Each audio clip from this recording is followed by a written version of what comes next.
Well, we're back. How's it going, Eric? It's good, man. How are you?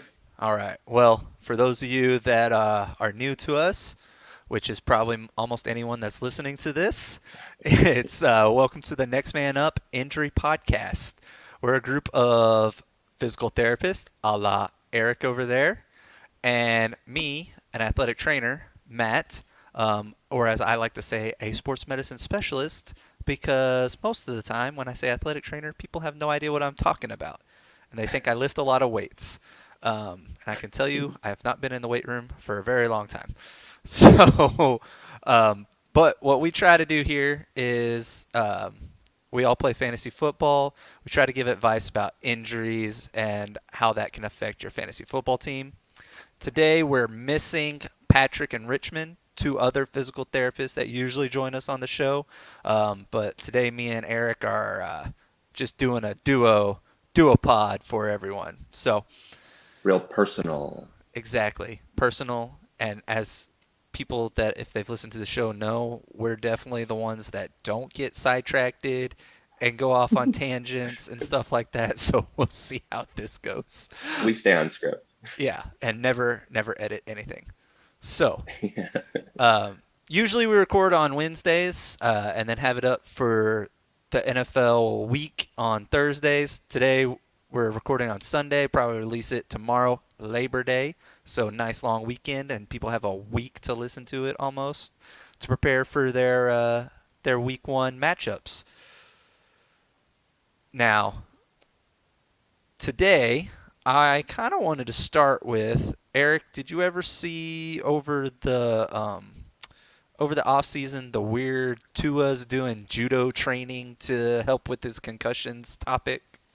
Yeah. Yeah, I loved it actually. I don't know. What did you think? I did too. Like I thought it was interesting. I mean, clearly he struggled with concussions last year and is at least trying to do something about it. And in judo, you're learning to fall, maybe not gracefully, but at least learning to fall. Like, so Well, yeah, I mean, maybe he there's for doesn't hit his head sure as much. there's for sure like a skill in how to hit, and there's also a skill in how to be hit.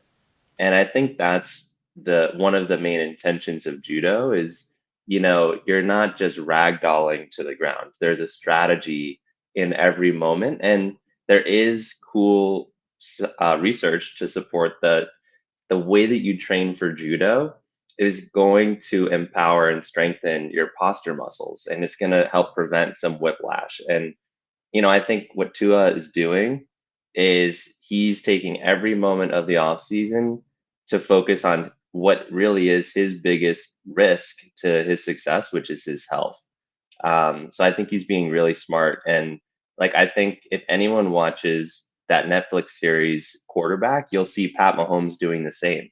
And Pat Mahomes, he notes that ever since he started working with this specific trainer who's really trying to put Mahomes's body into awkward positions of physical stress in their training sessions, Mahomes himself is saying like, well, now that I'm training this way, these bumps and bruises, these weird ankle sprains aren't popping up as much. So, could be totally coincidence, could be placebo, but Tua's doing what he can to keep himself on the field. And I think if he didn't have any of those concussions from that prior season, then we'd be drafting him a lot higher.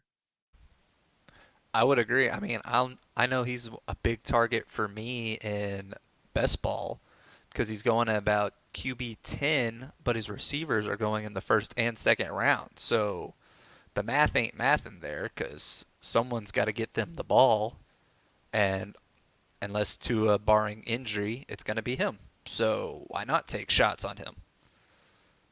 Yeah, I mean he was really good when he was available. And the only reason that he's at a discounted price is that risk, and he's doing something that has legitimate, support in the literature to decrease that risk. So I think it's nice. It might not be enough to stop, violent collisions, but it makes me more optimistic that he's taking it seriously and doing literally everything he can.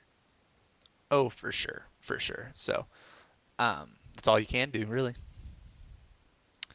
Let's move on to before we get into kind of the injuries and whatnot of 2022 and the August injuries. We both had recent trades in two different leagues, but for Miles Sanders, you traded for him.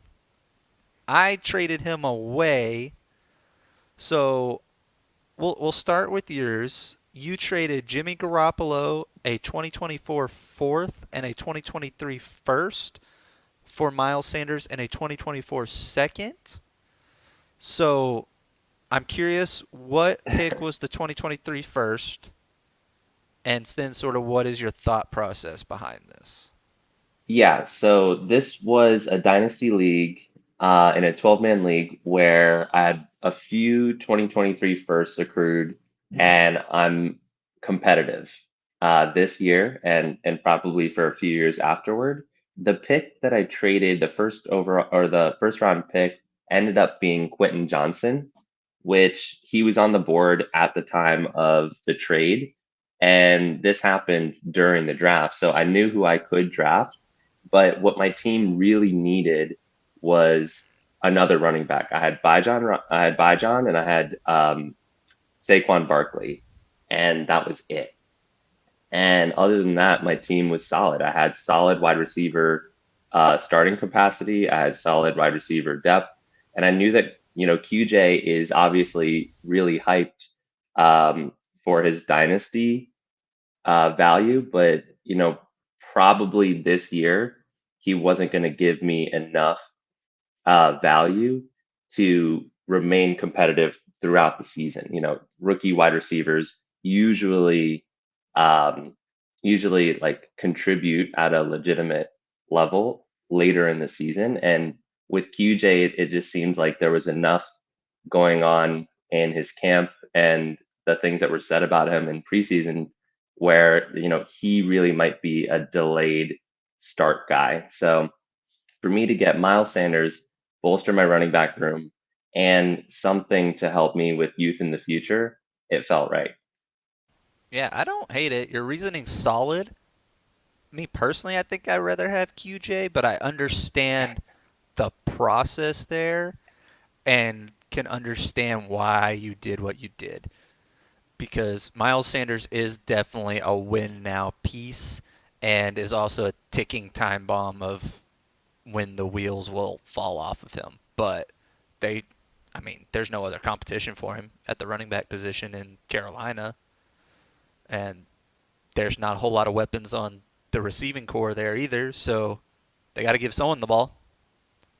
Yeah, I mean, and this is a PPR league, and Miles Sanders, he in for the majority of his NFL career wasn't used as a receiving back, um, but last year he would produced in a massive way because that whole offense shifted on the Eagles, and then lo and behold, a coach that really knows how to use him in Carolina brings him in to be the guy.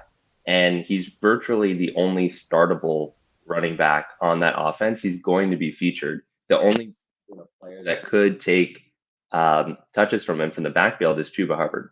And they haven't shown any interest really in giving him a sizable piece of the pie. And So I think he's Chuba going to get Hubbard plenty of work. is awful. So there's Yeah, that yeah, part.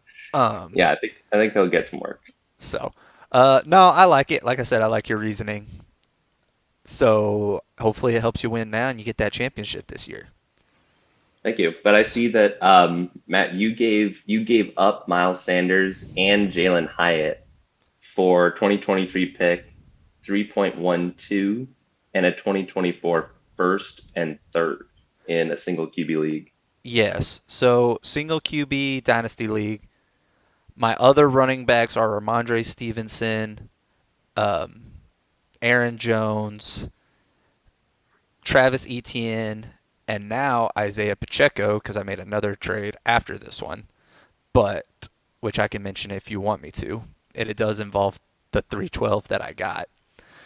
But I gave up Miles Sanders and Jalen Hyatt. Now I am pretty high on Hyatt, but this 2024 first projects to be mid to low. So hopefully an early pick, but season has to happen. But with my running back core the way it was, I felt like I could give up Miles Sanders and give up the hope because I also have really great receivers on that squad. They'll give up the hope of Jalen Hyatt to grab that extra 2024 first, which will hopefully turn into maybe a Marvin Harrison Jr. next year and just bolster my lineup even more. So that's kind of what my reasoning behind it. I wouldn't have done it if I didn't have the other three strong starting running backs on my team. Yeah, I mean, I think if you can sell Miles Sanders for a first, you do it. It's all about team composition because Right. he's going to play well this year. He's going to produce this year. Um, but he's not a sexy pick. So if you can flip No. him into something that can accrue value over the next few months, which is going to be any future draft pick, then you got to do it. Right. And then so just to mention it. So then I had the 312, right? And this league, the third and fourth round are actually in August. So we do the first and second round right after the rookie draft, the NFL rookie draft, and then we do the third and fourth round in August. So you get a little bit of break. So risers and fallers. I don't know what this guy was looking for, but he offered it to me for me to give up the 312 and Khalil Shakir for Isaiah Pacheco. And I'm not big on Isaiah Pacheco, but that just was like a slam dunk. Okay, let's do that. That works for me.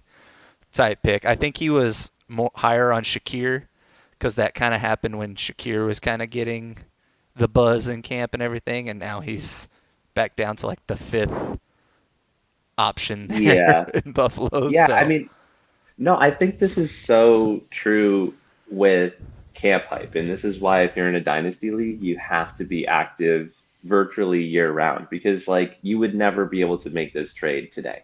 And guaranteed in 2 weeks from now, that would be shot down probably in like a disrespectful way. Like that's an awful trade right, now, but this was capitalized in camp hype season. yeah. I love camp hype season. Gotta gotta be willing to ignore some of it too, and weed through the forest on what actually is the hype and what's not. Yeah, actually, I had a similar trade. Some guy offered me Clyde Edwards-Helaire for Deneric Prince, and this was in peak camp hype season. And I'm not a huge Clyde fan, but Deneric Prince, I think, is like a seventh round pick or undrafted guy. And And lo and I behold, now think I don't even think he made the yeah, roster. I think he got So cut. yeah, yeah. So I think you just got to stay active. If you're in Yeah, dynasty leagues, you'll get some interesting shots like that. I agree. Well, anyway, let's move on into what we're all about here, and that is injuries. Now, let's start with the injuries that are unfortunately still lingering from 2022 for one reason or another. First is QB superstar. I don't know exactly what he is, but Kyler Murray, who tore his ACL last year and is currently on the PUP list, the um, what is it?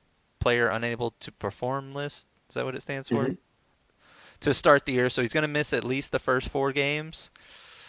Now it's weird because I was I was coming in and I actually got into a few Twitter arguments on people because people were saying, well, he's missing the whole year for this injury.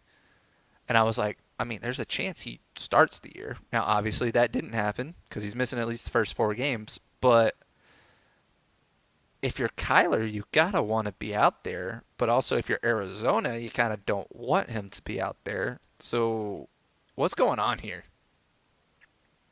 Yeah, I mean, I think this is just a tug of war between what we know about injury and what it takes to recover from injury and narrative because there's a lot of people who are projecting that the Cardinals are intentionally tanking and that they are going to try and sit Kyler Murray for the whole season in an effort to get Caleb Williams. It's like this lengthy conspiracy theory. And the truth is that Kyler Murray, like in a very practical level, he tore his ACL in December, kind of early mid December, but his surgery was early January. I think it was January 3rd. So, like with any ordinary player, by around month 10 is when they would start to be coming back, would be eased into the offense again. So for us, that would be like early October. And that would fit with starting the season on pup because you would miss the first 4 games, and that puts you right around early October. So, like, very practically, Kyler could and I think will play early to mid October. But there's the reality that they're not going to be competitive this season, and that it would behoove them to rest their star quarterback, who they just paid a ton of cash, in an effort to increase the value of their draft picks next year and also preserve Kyler's health because players that are rushed back early from ACL, they have a really high re-injury rate. And early for ACL really means within the first 12 months. Ideally, you don't even play for 2 years. That's the 2 year mark for running backs and wide receivers is when we actually see them bounce back, but they get put back in the game much sooner. Yeah, NFL teams, they pretty much right at that 9 month mark is what they're waiting for before they even consider someone. And he wasn't going to hit that and be able to get practice time before. So it might have just been we're going to put him on pup and give him just that extra 4 weeks before we throw him out there. That way he can actually get some other reps and stuff like that. Yeah, and I think that the projection that because of the ACL, he's not going to play at all this season makes no sense. I mean, we see tons of players, running backs, Saquon Barkley, um, who do make it back onto the field, you know, at around the 10-month mark. And, we're super stoked and applauding them when they're coming back. But for whatever reason, because it's Kyler Murray, we're extremely pessimistic and dodgy with our prognosis. And we see, quarterbacks like Deshaun Watson and Joe Burrow return from major injuries like this, and they do spectacular in their season following. So, I don't get the pessimism. I think it's just a lot of narrative. He's not a sexy name right now. I would But agree. yeah, I've acquired him in half of my leagues I all I over this know offseason. is I've drafted him in so many best balls because he is QB 24, That's a great price. and I'm okay with him missing first 6, 8 weeks. I don't care if he plays the second half of the season, and if I get even a remotely close to Kyler Murray of old, that's incredible value in best ball for sure. Yeah, I think what people are overlooking is how apparently clean this ACL injury was. I mean, like people who would be pessimistic because of something this simple, like where were they when Joe Burrow tore his ACL, MCL, partial tear to his PCL and meniscus? Yeah, Like, his if knee that's the kind of exploded. injury, yeah, like if that's the kind of injury that you're gonna fade a guy on, you would have missed out on Joe Burrow. Yeah. So I think Kyler's, in terms of his ability to return to form, yeah, he'll be just fine. Now I do have one more question following for Kyler. Do you know when the new Call of Duty comes out this year? Because No, that might affect his timetable but as well. Kyler might know. Oh, Kyler knows for sure. Yeah, I don't know. I haven't played Call of Duty in years, so. Um, yeah, me neither. but oh well. Moving on from Kyler Murray, uh, it's either going to be Clayton Tune or Josh Dobbs. I'm not super excited about either of them, so Yeah. let's just not talk about them. Moving on, Jonathan Taylor is starting on the pup due to his ankle, but also swirling trade rumors and contract nonsense and the owner wanting to haul a killer whale across the country in order to set it free for like 100 million, but doesn't want to pay his running back. So I don't really know what to make of it. I don't know what is injury and what is nonsense. Theoretically, they shouldn't be putting someone on the pup list if it's not actually due to injury. But also, it kind of feels to me like the Colts are fidangling it a little bit. Like, oh no, his ankle was 95% healthy, not 100%, so we got to put him on the pup list. Kind of information as well, as far as what I'm concerned. Just from what we know about the injury and what the timetable should have been and everything. Yeah, I mean this seems like a huge mismanagement of your talent. I mean, Jonathan Taylor means everything to this offense, and in terms of positional value, he's one of the best. And there's been so much put out there that is very apparently misinformation. I mean, I don't know what was the reality of the report of his back being a problem, but Jonathan Taylor very quickly went to Twitter to say that he's never had back pain. He doesn't know who's reporting this, but people are trying to degrade the name of Jonathan Taylor, and it might be coming from his home base. So in terms of like a practical perspective on his injury, like he had a high ankle sprain last season. He had a very simple cleanup procedure early this year. It might have been January.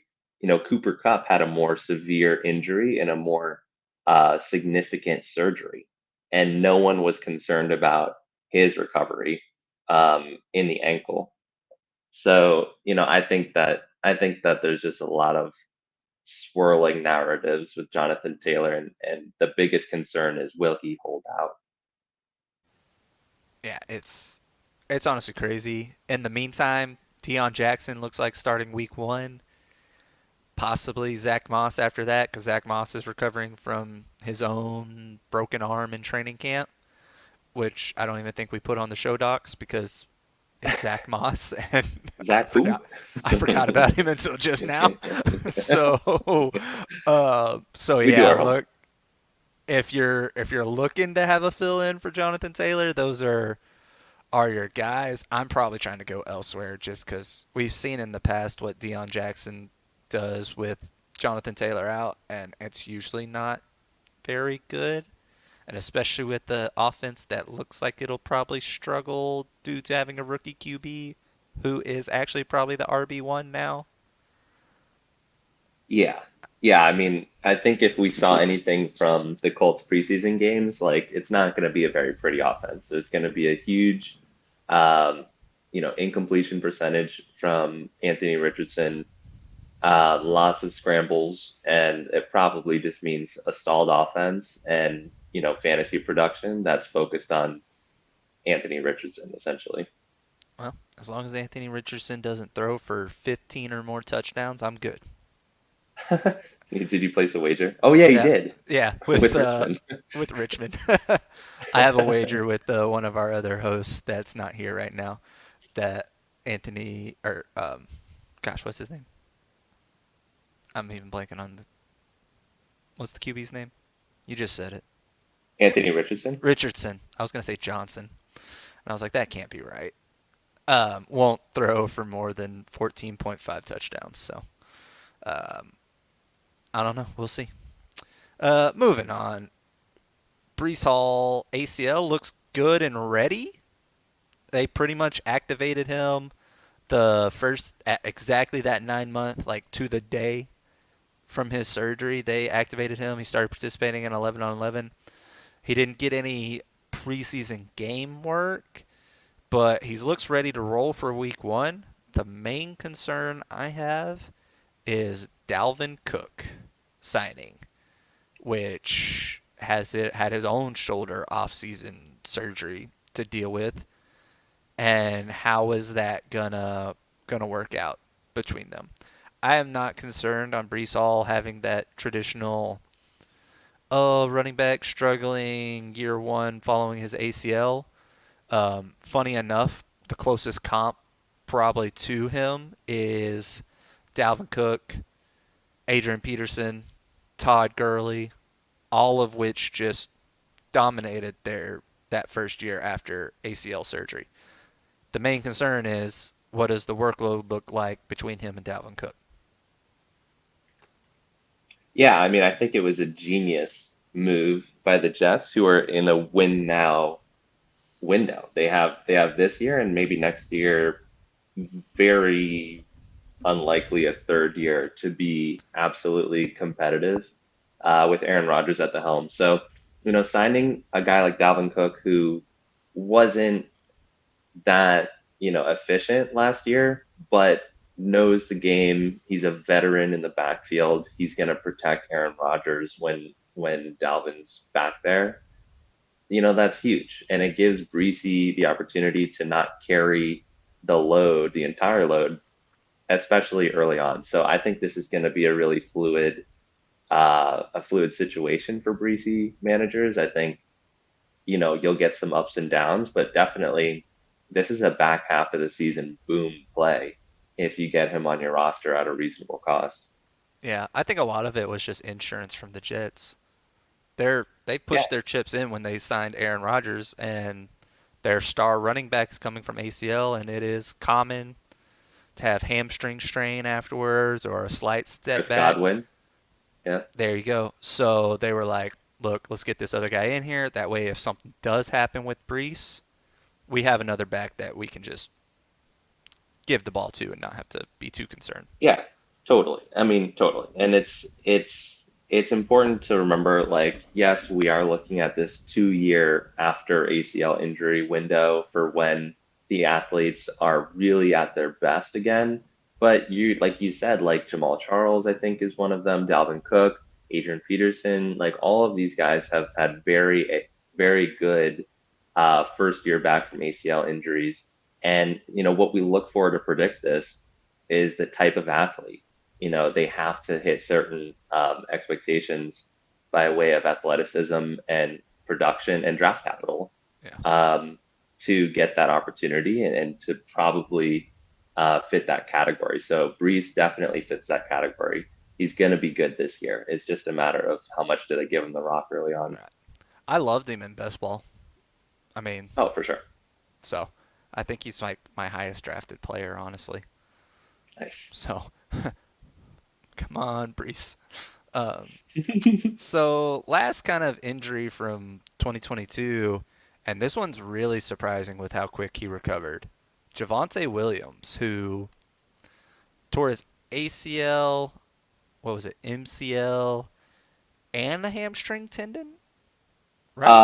No, I think that's what separated him with J.K. Dobbins. He Okay, had posterolateral corner, corner, which it's sort right, of like an umbrella term for lots sure, of things in there, but I don't think they specifically acknowledged hamstring, and right. and so I think that's what's going to be the biggest difference in our Okay, because J.K. prognosis of Dobbins him. definitely had almost all that and a hamstring tendon. Yeah, yeah, Okay, and it's tricky because like what we know it, who says we even know everything about it? Because I think J.K. Dobbins right. himself was the one to acknowledge hamstring later on. That's right. It was like in training camp he mentioned that, and we all went, "Oh, Yeah, that's news." So anyway, yeah. So I'm impressed with Javonte Williams so far. He played in the preseason. Like that's insane to me. That yeah, there's been nothing but positive news about him from his camp. yeah, I mean, I don't have a lot of him in redraft or best ball just because I was so concerned about this injury, but I don't know. I'm starting to wish I had more because he could be a steal. Yeah, I mean, I think like in terms of um, recovery from major injury, like if we're comparing to prospects like Brees Hall, like you want the Brees Hall type of prospect to have that really solid season after a major injury. But Javante is gonna have a sizable workload on this Broncos offense, and the Broncos have had every opportunity to sign a big name like Kareem Hunt, Ezekiel Elliott was there for a while, Leonard Fournette, and they haven't. They've only brought in Samaje Perine. So I think all of this, it just says that the Broncos are confident in It's, how they can use Javante this season. yeah, it's all green lights for him. So, barring a major setback like J.K. Dobbins had, it's, sky's the limit, really. Yeah, and with what we know about Javante's injury today, like I don't think that there will be any setbacks like J.K. Dobbins had. I I mean, would agree. and that's shown in even how they're handling Javante compared to J.K., who and J.K. started on the pup, and Yep. Javante they're rolling him out there in the preseason. They're Yep. saying he's ready to roll week 1. So That's crazy. I think it'll be a really different outcome. That's crazy. I would agree, though. And so I'm excited to watch Javonte Williams play because he was my RB1 in that class. And I think that was Najee Harris's and Travis Etienne were the other kind of two big RBs in that class. And Yeah, yeah.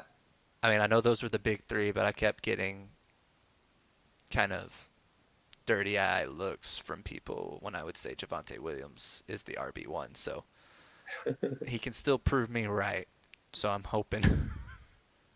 I'm hoping. Let's move on to guys we really aren't too concerned about, and we can kind of speed run through these. Um, First off, we got two kind of top tight ends, Mark Andrews, George Kittle, both undisclosed injuries, so don't really have a whole lot of information, but I'm not too concerned about them. Are you? Um, no, I think they're going to be fine. I think Kittle's was groin. I think he had a groin Mm, injury, but he's the kind of guy who's always a little bit banged up, but plays anyway for the most part. right. Um, my biggest concern for both of them is that, these are very crowded offenses now. So Yes. um, their target shares might fluctuate from what we're used to, but in terms of injury, I'm not concerned. Yeah, I'm not as concerned about Mark Andrews' target share just because, I mean, I think we were texting a week or two ago, like he's only pass blocked like 27 times in his career or something like that. Yeah, yeah, that's a good point. Yeah. So he's only out there to catch the ball. Like that's the only reason they have him out there. He ain't out there to um, try to block or anything like that unless it's a run. Yeah, that's actually a really good point. And in terms of like the rapport that these receiving players have with the quarterbacks and how much that matters, like Mark Andrews is definitely the most trusted receiving skill player out there. Like OBJ just joined the team. Zay Flowers, rookie. Bateman, basically a rookie with how many injuries he's had. J.K. Dobbins, they haven't really given him the rock in the passing game much. So I think you're reminding me just how valuable Mark Andrews is in that passing offense. Andrews is my dynasty tight end one, so Wow, wow, wow. I mean, I'm just saying. Anyway, moving on from that, we have the Sun God himself, Amon-Ra St. Brown. Apparently, ankle injury. I think it's low ankle from what I've read. He'll be fine. Like if this happened in season, he'd be fine and moving on. Um, so I'm not too concerned about that unless you have something to add to it. No, no, I think draft him with confidence, play him with confidence. Yeah, I mean they don't have many other receivers that can do anything on that team, so he's gonna get the ball a lot. Romeo Dubs. Now this one I was torn between concerning and not concerning, but he does have a hamstring injury, which always concerns me.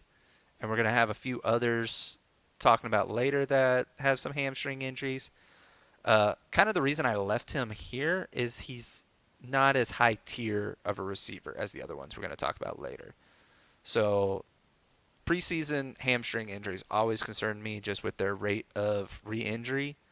So I don't know about you, but Romeo Dobbs is kind of more concerning to me coming off this hamstring. I don't know what level it is though. There hasn't really been much said about it. Yeah, yeah. I mean, I think truly like Dobbs's biggest challenge is just not being a super high draft capital guy, missing a lot of his rookie season with injury, and just basically losing development time.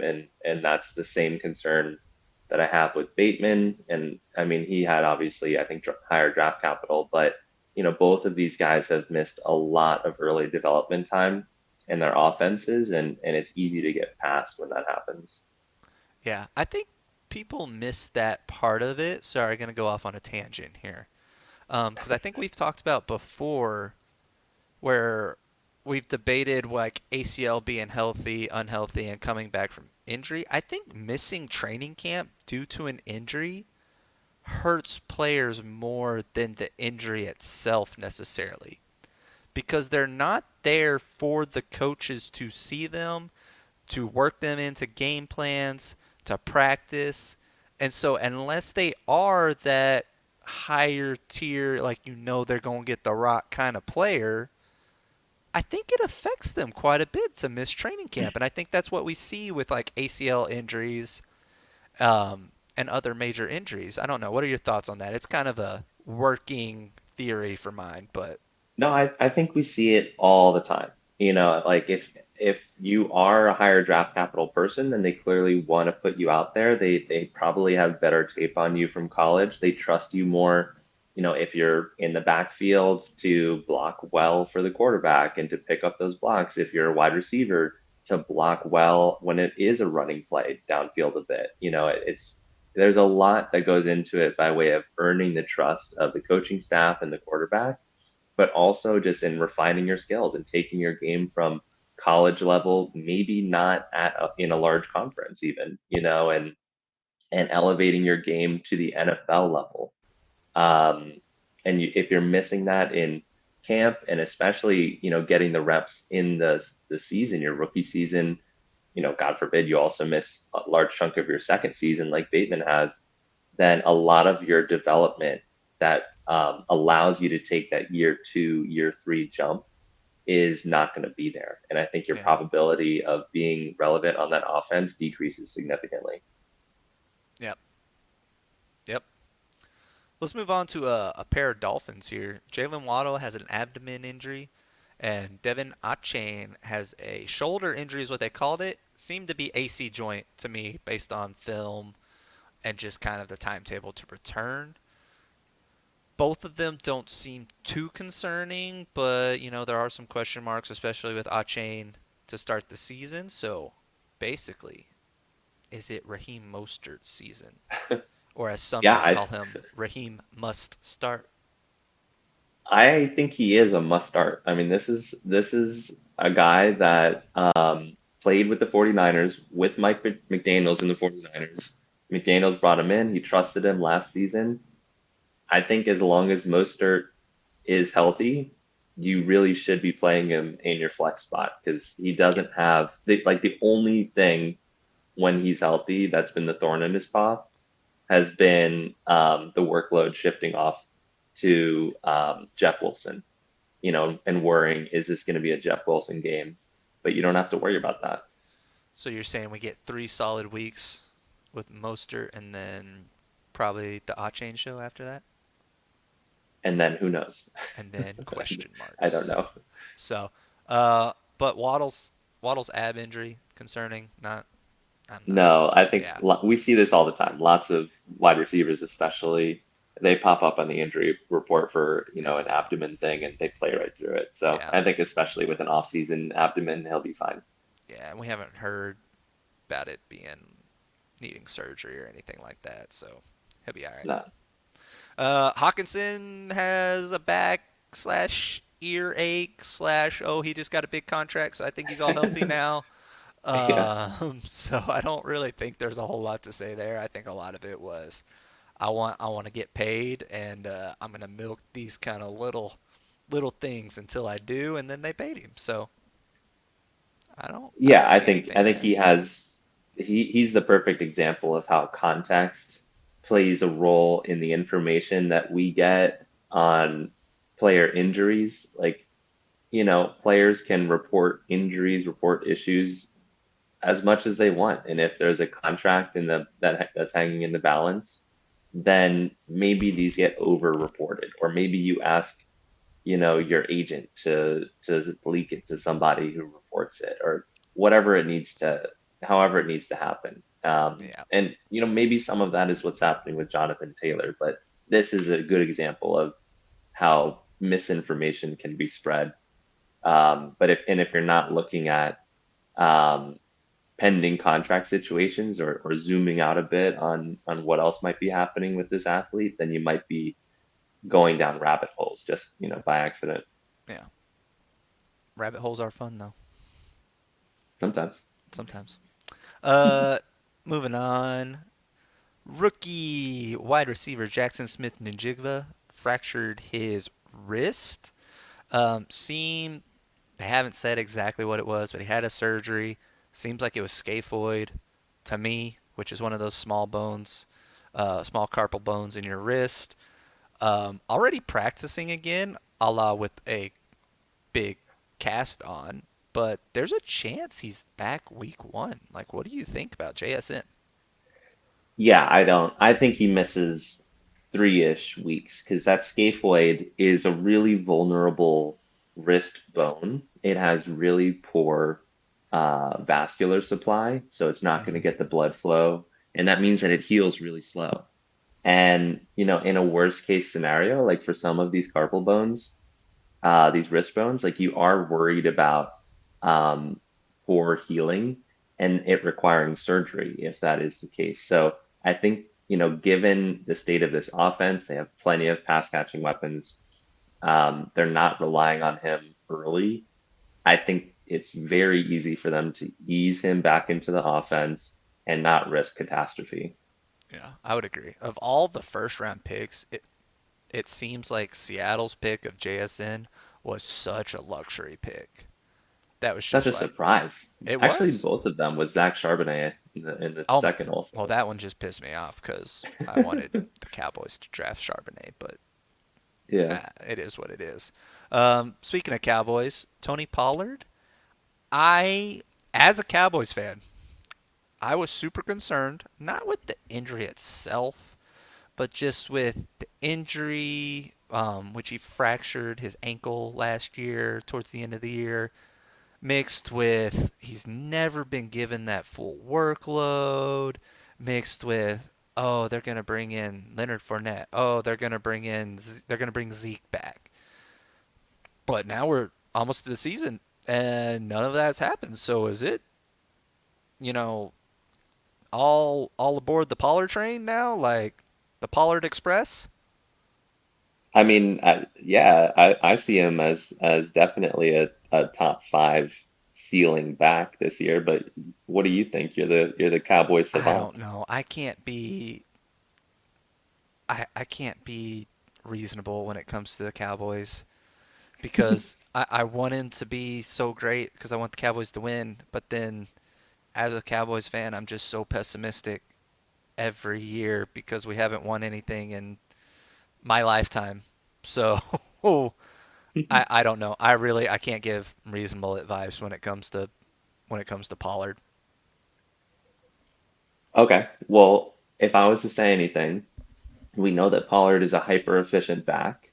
Um, it seems like they were increasing his workload gradually last year, almost like testing how much he could handle. Um, and I think he did fine, right? He did great. And then I think if you're really gonna underline this, then the only depth that they have at running back, I think, is Rico Dowell. Like Exactly. Who? they don't seem concerned about his workload. And a guy that efficient with a massive workload could be an astronomical outcome, like Yeah. enormous. I agree. The only thing is he is playing under the franchise tag this year. So if you are in dynasty leagues, for whatever reason, people don't think he's as old as he actually is. He's 26 already, which for running backs feels ancient. It's really not, but I would maybe start to look to see what offers you can get for him, unless like you just think he's going to help you win a championship this year, which he very well may. But I'm trying to get off of him at least in dynasty because I don't think he's on the Cowboys next year. I think they franchised him this year to be able to use him for 1 year. They're going to get rid of him next year and they're going to draft a running back in next year's draft. That's how I see it as the Cowboys. Yeah, that would probably make the most sense, but What the Cowboys we'll don't see do what it. They Jerry Jones wants. Yeah. oh they maybe there's a Johnny Manziel next year that we got to grab. So um, only other really not concerning injury is Mike Evans dealing with a little groin strain. I'm not too concerned. I think Mike Evans is a baller and he'll be fine going forward. I don't think there's much there to talk about, but Yeah, yeah. I mean, I think we see this all the time with August soft tissue injuries. A lot of players, especially wide receivers, pop up on the injury report with groin injuries. Almost never does it matter for week right. one. So fire up Mike Evans. All aboard the Mike Evans show. Let's move to more concerning injuries. I'm just going to mention it real quick. We don't really got to talk about it. Tim Patrick tore his Achilles. That really sucks for him because he was in line to at least have some sort of role on that Broncos team. And so, but him being as old as he is, he's like 30 or 31, was coming off an ACL. Now has the Achilles. I think it's sunsets for Tim Patrick, but it is unfortunate, but that is the reality of the NFL sometimes. So sorry, Tim Patrick. You were great, and then you weren't He gone. because of injuries. Uh, moving on to his teammate though, Jerry Jeudy, with a hamstring injury, but a more concerning hamstring injury that there was question marks on if he would be put on the pup or not. So what are we working with here with Jeudy? Yeah, I think it's really encouraging that they're not immediately placing him on the pup. They could make some moves, and this is a year that there are really high expectations for their overall record.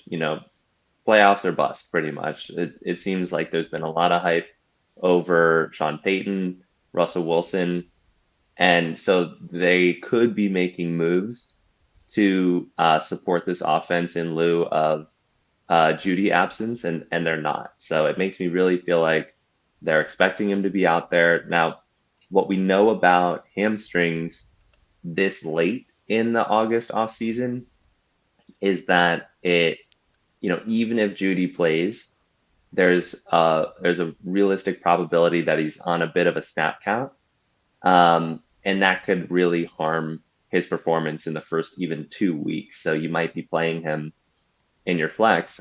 You're seeing him that he's active, he's going to be out there, you're optimistic, but he might throw up a dud, and a goose Yeah, egg even. we've seen that in the So past for sure. yeah, yeah, so that's the risk you run. I think if you have a comparable option, you have to play it, but he should be a guy that after a few weeks is doing okay. And I don't know how much to read into this, but the report that described his injury said he was holding specifically like the back of his knee, Mm, and maybe that was just to support the leg. But if that's an indication of a lower hamstring injury, then that would be a much better prognosis right. than the hamstring injuries that you see up in the tush. Yeah, those tush hamstring injuries are a pain in the butt to deal with. Heyo. There it is. Um, moving on to another hamstring injury, and this one's a real bummer. Cooper Kupp with his hamstring injury, he was coming off tightrope surgery from last year, which is for a high ankle sprain. Uh, I forget the doc's name, but it was down in Alabama that they really got that going, and they basically sew the two bones back together and push them closer together because that's what happens with high ankle sprains is your lower leg bones get pushed apart. So he was coming off of that, so there was already some concerns. Then he injures his hamstring early in camp, and it's like, okay, it's Cooper Kupp, it doesn't matter. Then as they're ramping back up towards the end of training camp, he re-injures it, and now he's seeing specialists across the United States in order to figure out what's going on. So I don't know. For me personally, my level of concern went from like a 3 or 4 to like a 7 or 8 with him almost overnight. But what are your thoughts on? Yeah, I mean, again, he dodged the IR, so they're hopeful, with all the information, they have so much more information than what we have, and they seem to be hopeful that this is something that he can play sooner than later with. And, if he's out there in, a modest capacity, his ceiling is through the roof. Like this guy was setting fantasy football records for, possible season-long points scored just a few years ago. Last year, I think it was. He was on Um, pace last year until he got injured. yeah, like that's insane. So like if he's active, I think you have to start him. I have seen, I think, some overreactions. I think people are ranking him Oh now yeah. below dudes like T. Higgins, and I like T. Higgins, but like T. Higgins' ceiling is nothing close to Cooper Kupp's. So I understand if it bounces him out of the first round of redraft, but if he's yeah, available in the second with not ending up on the pup, you gotta take him. yeah. I mean, it like late two would be a perfect ADP, Sure. for me to draft him. That'd be such a massive ceiling to capture. I would agree. Uh, Last hamstring injury, Kendre Miller, who dealt with a knee sprain earlier in the off season. Well, he was coming off a knee sprain. Then in like his first preseason game, he re-injured it or injured it anew, however you want to say it. Wasn't as concerning as it was, and then was back like the next preseason game. But now he has a hamstring injury. Kendre Miller has a real opportunity with Alvin Kamara being suspended those first 3 games to grab that starting role and not let go. But injuries seem to be getting in his way. Now he was a third round pick, so pretty high draft capital, and he wasn't able to participate in the combine and stuff like that, and even still was drafted early. So clearly the Saints love him. But is this injury going to hamper his ability to actually see the field this year? Because once Kamara's back, Kamara might just take that role back and say, "Yeah, you're going to have to wait, young gun." Yeah, I mean, I think this is another case of an injury that could linger. We've also seen MCL injuries repeat themselves, a la Aaron Jones. Um, this is a guy who has received a lot of camp hype, but the team is very competent at running back right now without Kendra Miller. They have Jamal Williams, who's going to carry the load for at least, the first 3 or so weeks. And then Alvin Kamara, who I think is excited for changing of the guard at quarterback. He's going to want to play and he's going to want to perform. And he's a guy who's really getting up there in age too. So it's like he's not on the team right now, just to give up a large Right. chunk of the pie. Like he's out there for legacy right now. He's out there to win. So I think Kendra Miller unfortunately has lost the opportunity to really, develop and earn the trust of the coaching staff and the quarterback. I think Kendra Miller is a total 2024 play. Yeah, I don't disagree. So, which sucks because I love Kendre Miller, but it's just not looking like it's going to happen this year. Moving on, Kadarius Toney had a meniscus injury early in camp, had surgery for it. Must have just been a cleanup and not a total repair because otherwise he wouldn't have come back this soon. They're saying he may play week 1, but as we've mentioned, with missing training camp and not being there to have the trust of Patrick Mahomes, I'm not. Now, granted, I'm not playing Kadarius Toney anyway, just because I've never been high on him. But if I did have him, I'm not playing him until he proves to me I should be playing him. Especially Yeah, with a I team mean, this that is spreads the ball around like they do. Like, yeah, this is the riskiest play that you could choose to do, and I don't even think it's for that great of a ceiling. I So agree. I think, like, I think if he's on your roster, that's fine. Like, you have your own thought process for what that could pan out to be, All right. but like, I would much rather fire up Raheem Mostert, Oh, for um, sure. or any number of other people, I mean, there's about over 120 Kadarius players I Toney. would rather fire up than Kadarius Toney. Yeah, I But wonder what his ADP is. It's got to be really it's low. low now. And, I mean, Richmond's not here to protect his guy, so we're Get just your gonna man. we're just gonna trash Tony here, and Yeah, yeah. The uh, next men up as a group, we all trash Tony. yeah. You're not fans. um, so yeah, no, I'm not high on Tony. I mean, any receiver that gets traded away from his team in year 2, it's just especially after being a first round pick, there's other concerns there. It wasn't just injury. Um, there's got to be some sort of personality issues or something like that. I don't know, but Yeah. it's not great. Moving on. Terry McLaurin has a bit of turf toe.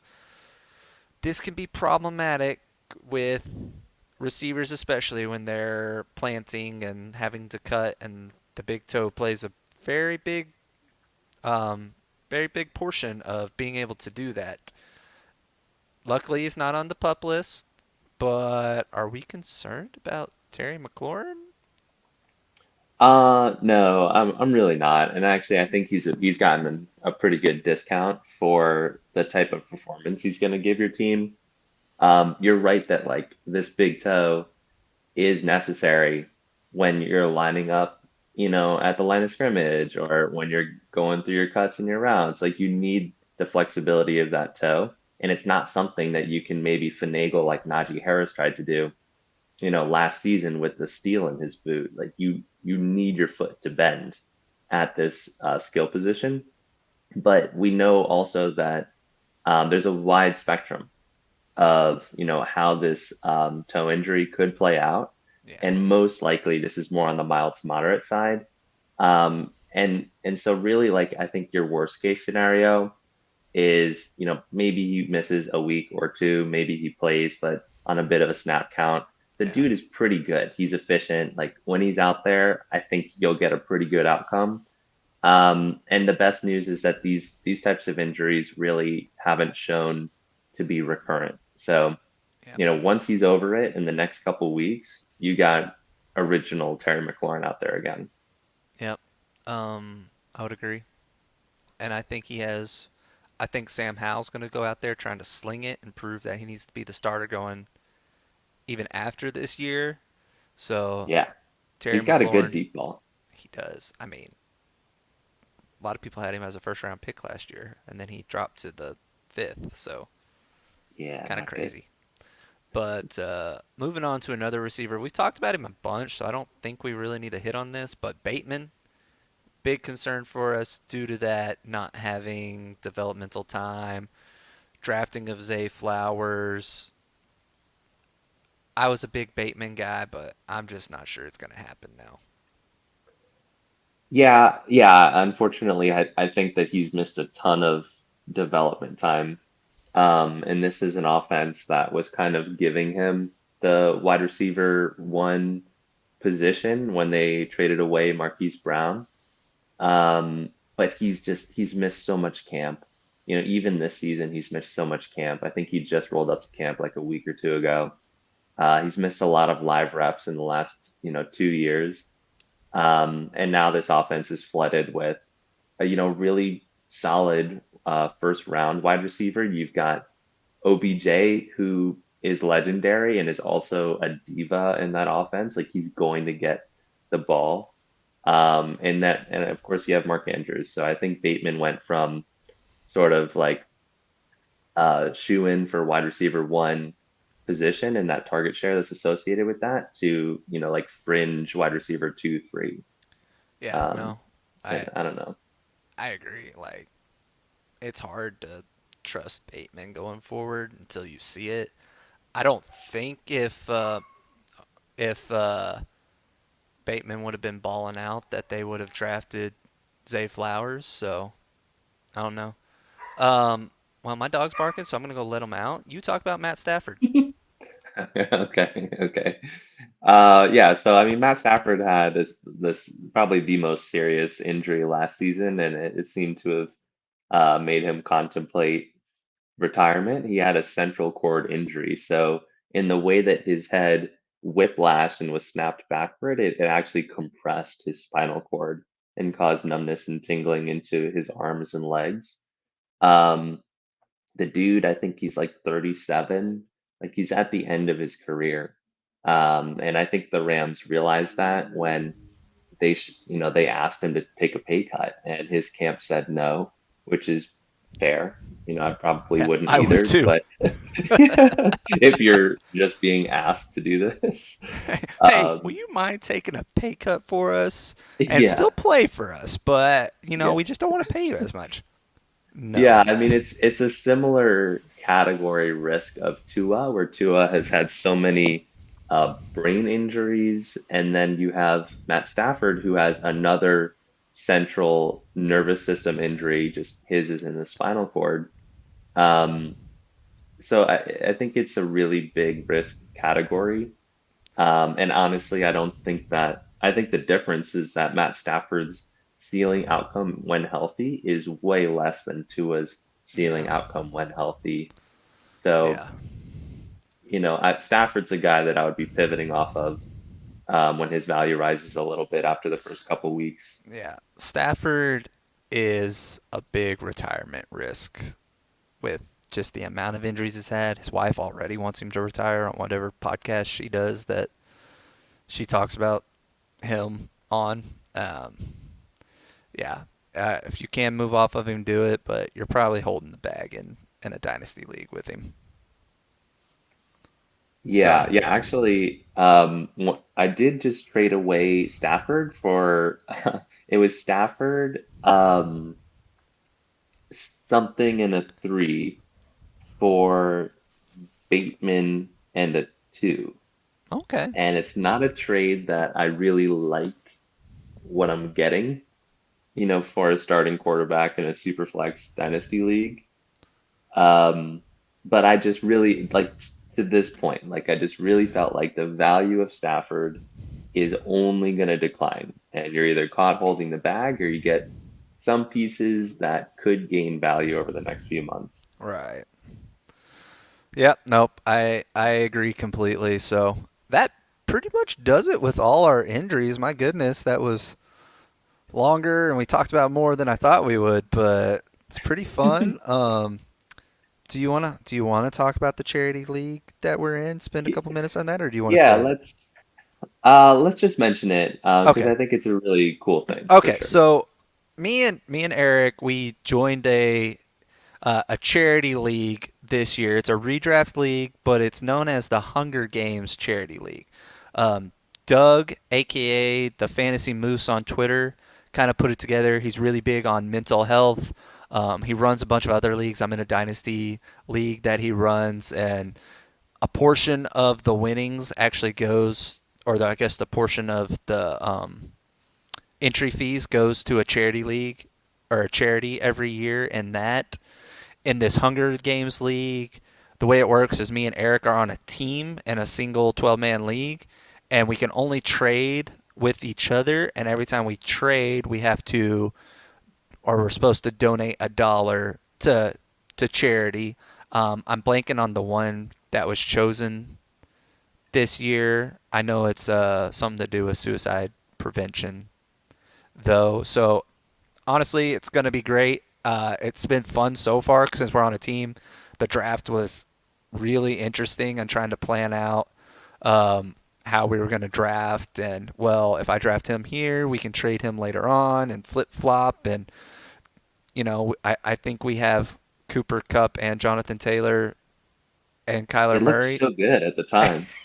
in there. So I think we're going to be doing quite a bit of trades leading up to even week one to make Yeah, sure we'll we figure it out. have the best lineups going forward. But it's been pretty exciting so far. This was the first year that Moose was putting it on.